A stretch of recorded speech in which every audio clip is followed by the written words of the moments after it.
Last week I started working on what is definitely the most challenging crochet project of my life.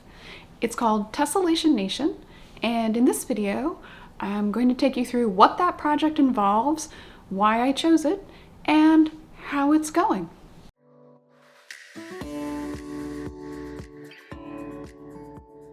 Hi, I'm Harriet. If you're new here, welcome. If you're a returning viewer, welcome back. In a video that I made at the start of 2025, I mentioned that one of my goals was to complete an online course offered by Sue Matten at the Mercerie.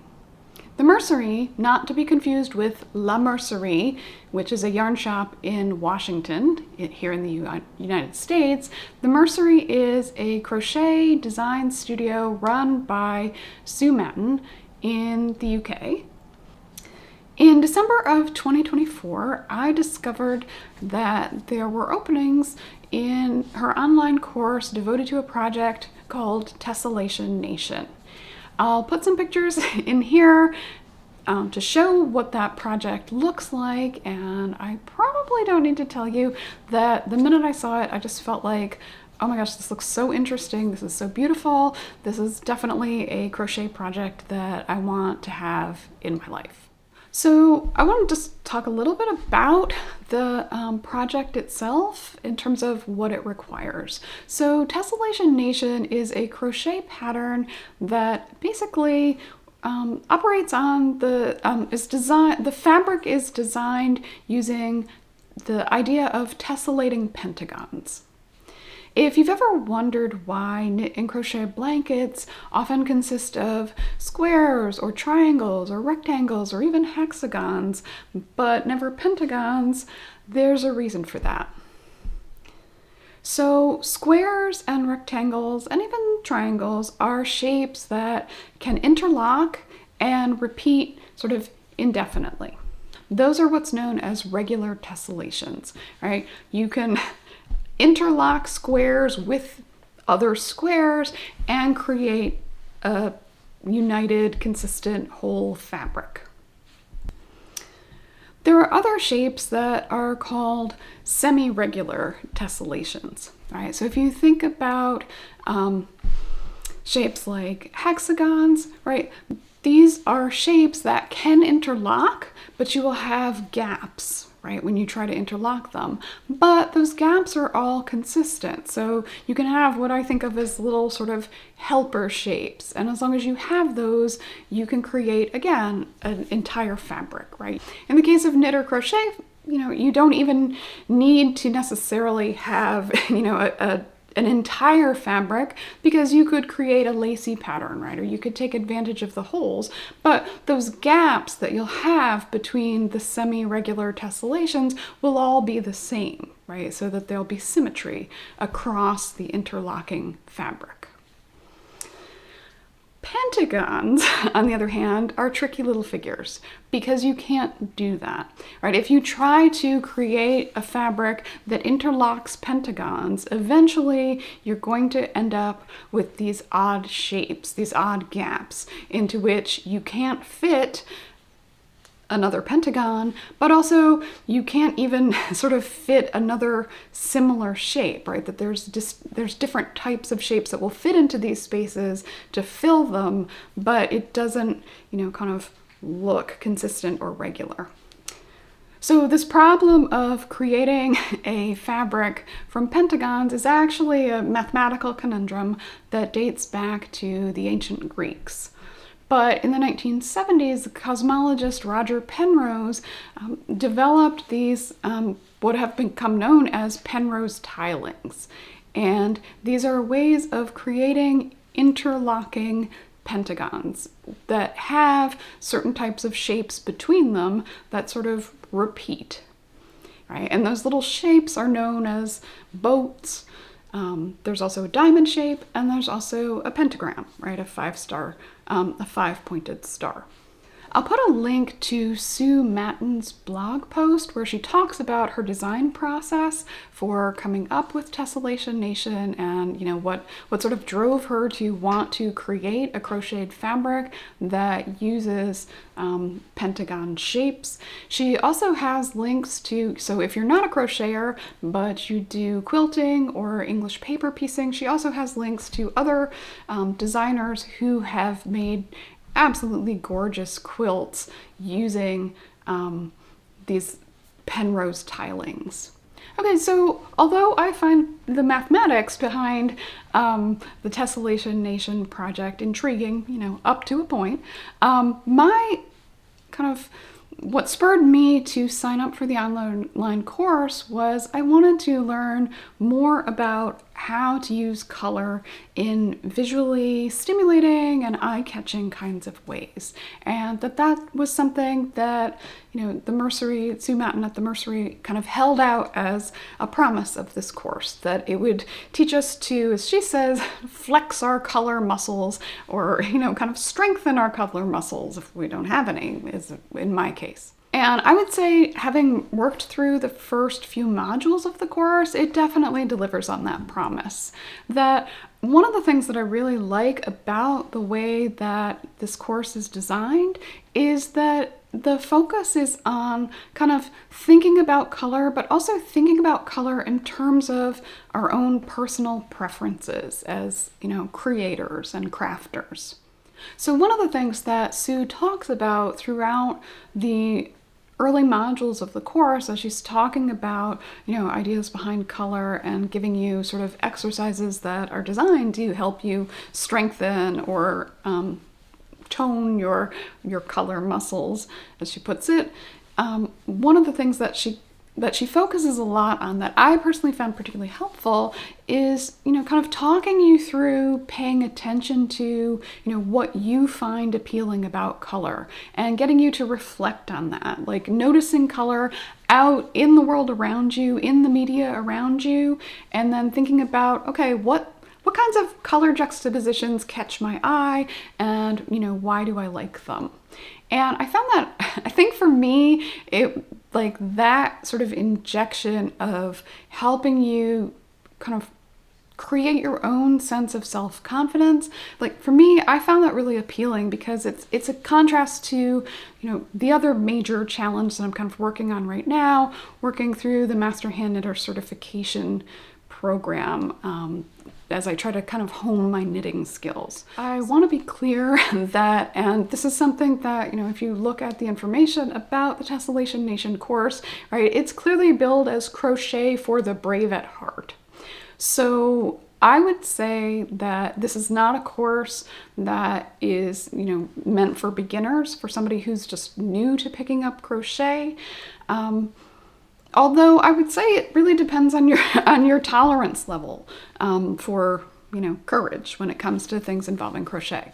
Personally, I don't think the stitches that are required are at all complicated, but you have to have consistent tension, right? Obviously, a lot of the way you're working through this pattern depends on your ability to have, all of your pentagons and all of your flower motifs kind of come out to consistent, predictable shapes because you're fitting pieces together. And you're fitting pieces together that do not naturally fit together, right? So it's not like, when you put squares side by side where you could kind of block one out a little bit and make it look okay, right? You have to be able to have consistent tension and get gauge.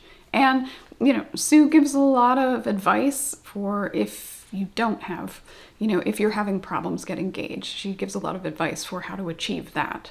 But that said, yeah, I would not suggest this course if you're really new to crochet. I think that, the Mercerie offers other courses that would probably be more appropriate.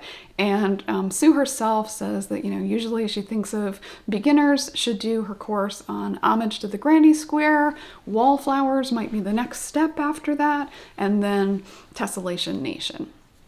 I've been crocheting for a very long time and I'm a confident crocheter, right? Doesn't mean I don't make mistakes, but I'm comfortable with crochet.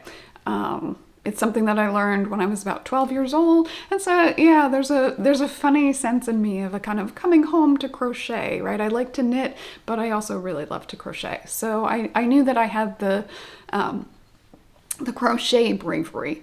It was the color bravery that I was lacking, that I really wanted to work on developing.